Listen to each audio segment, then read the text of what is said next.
monde, j'espère que vous allez bien aujourd'hui. Alors c'est Eol et on se retrouve pour la dernière histoire dans le Tarn-et-Garonne. Allez, c'est parti.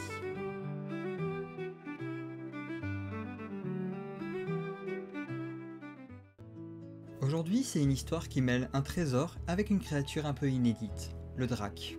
Mais ne vous fiez pas à ce nom trompeur, rien à voir avec une sorte de lézard volant portant le même nom, et que nous pourrons peut-être voir dans le futur. Le drac dont nous parlons ici s'apparente plus à une sorte de lutin, tantôt maléfique, tantôt espiègle. Certaines versions parlent même du diable en personne sous une forme de petit monstre. Mais dans l'ensemble, ce n'est jamais réellement une créature dangereuse. Plus joueuse, plus farceuse, et pas forcément dans le meilleur sens des termes. Le drac aime la plupart du temps se jouer des humains, et il le fait bien. Alors même jusqu'à se moquer de ses victimes, même si par certains égards, il peut lui arriver d'être bon. Dans notre histoire, je vous ai aussi dit qu'il y aurait un trésor, et c'est bien le cas. Car même si on ignore à l'heure actuelle s'il s'agirait d'un coup du drac de Saint-Sardos, une rumeur court sur la présence d'un trésor. Il serait issu des richesses de l'abbaye de Grand-Selve, qui en son temps aura connu un enrichissement tel qu'elle en devint l'abbaye la plus riche de Gascogne, dans le plus humble des cas. Certains diront même de tout le sud de la France, mais ce n'est pas le sujet. Car aujourd'hui, ce n'est plus le cas. En effet, entre les guerres et les révolutions, le trésor fut pillé et a presque disparu. Une partie en témoigne encore, bien conservé en sécurité, pendant que le reste demeure introuvable.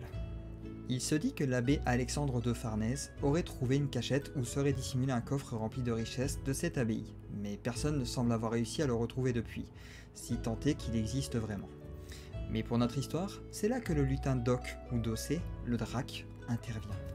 La légende dit qu'il aurait été aperçu avec une pièce d'or en main, pièce d'or issue de ce trésor, et qu'il serait le seul aujourd'hui à avoir connaissance de la fameuse cachette.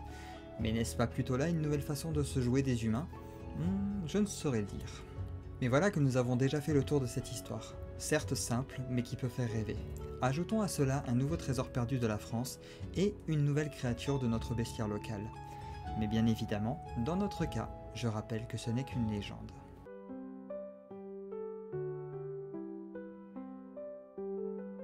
Et voilà qui termine cette série d'histoires dans le Tarn-et-Garonne. J'espère que vous avez passé un aussi bon moment à regarder ces vidéos que moi à vous les faire. Dans tous les cas, je vous retrouve dans les prochains jours pour quelques petites vidéos vrac et ensuite on reprendra sur un nouveau département. D'ici là, je vous dis passez une bonne fin de journée, portez-vous bien et à très vite.